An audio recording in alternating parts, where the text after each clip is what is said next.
Hi guys, when it comes to some unionists in Northern Ireland, you may as well be talking to a brick wall. Before the Brexit referendum in 2016, most people with a rudimentary understanding of the political situation in Northern Ireland knew that if the UK were to leave the single market, you would need to put up a border somewhere between the third country and the European Union.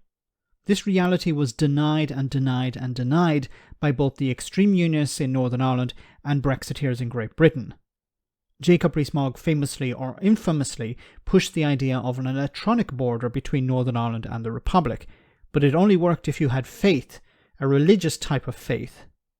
When the alternative was presented, a border in the Irish Sea, Boris Johnson and his clown show had to lie to the likes of the DUP in order to keep Brexiteers in Great Britain happy.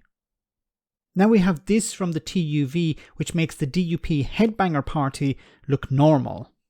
Unless this protocol goes, then this union is over. We will never again be a full part of the United Kingdom if we live under a system which decrees GB a foreign country when it comes to trade, which builds in all Ireland economically, and which requires us to enforce and live under foreign laws. And I think the DUP has called the protocol right from day one, has identified the Windsor framework as the Windsor whitewash, not making any significant change. And I think those unions who are concerned, and many are, I think see in TV the means and the weight with which to speak with that strength, not with weakness.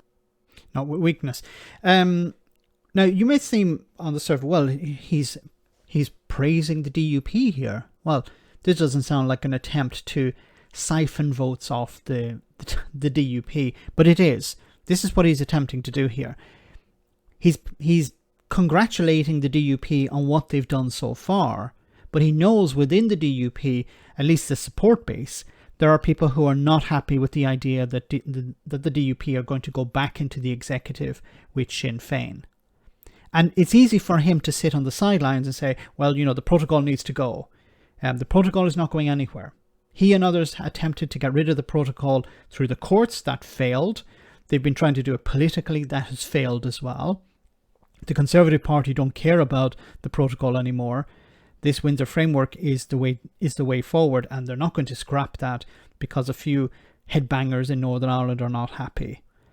So I think Jim Allister has moved on from the position of we need to get rid of the protocol and moved on to that position where he's attempting to win over support from people within the DUP who are headbangers, crazy people within the DUP, the most extreme. Will it work? I don't know. I don't know the size of this cohort. Is there enough people in the DUP who are looking at what's happening at the moment and thinking, yes, it's a good idea to be outside of government? I don't think that number is pretty big. But Jim Allister seems to think this, and he thinks that he can win these people over by presenting a more extreme position than the DUP's position is. No, the protocol is destroying the union. We need to get rid of the protocol. He's not in a position to get rid of the protocol. The DUP are not in a position to get rid of the protocol. We've seen it over the last year. It's failed. But they will continue to push this idea because it benefits them politically. Jim Allister knows that he can't get rid of the protocol. Even if he became First Minister, he couldn't be, which is never going to happen. But I don't think.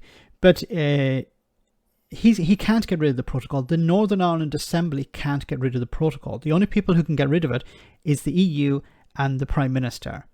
And at the moment, there's no sign of that. So this is about an internal political struggle between the extreme DUP and the TUV.